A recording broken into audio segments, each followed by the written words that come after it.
புதுச்சேரியில் மீனவர் வலையில் சிக்கிய ராட்சச அளவிலான கொம்பு திருக்கை மீன்களை கேரள வியாபாரிகள் அதிக விலை கொடுத்து வாங்கிச் சென்றனர்.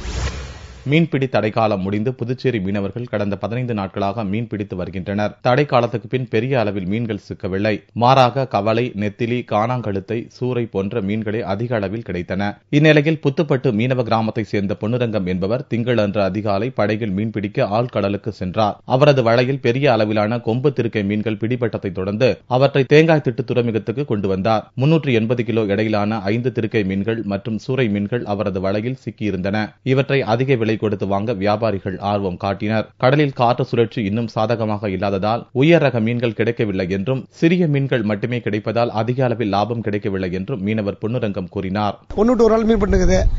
நீ பிடிச்ச மீன் எங்க போட்ல ஒரு 5 போட்டு 5 திருக்கு மீன் பட்டுச்சு. மொத்தம் 350 கிலோ தான் பட்டுது. நல்ல விலை போகுது. இந்த நேரத்துல சூற மீன்லாம் பட்டுக்குது. நல்ல விலை போகுது. இந்த நேரத்துல மத்தி மீன்லாம் பட்டு விலை உள்ள நேரத்தில் மத்தி மீன்லாம் பட்டுதுன்னா நாங்க நல்ல லாபம் அடைவோம். தற்போது கிடைத்து வரும் மீன்கள் தமிழகம், கர்நாடகா, ஆந்திரா, கேரளா ஆகிய மாநிலங்களுக்கு உணவு மற்றும் கோழி தீவனங்களுக்காக ஏற்றுமதி செய்யப்படுகின்றன.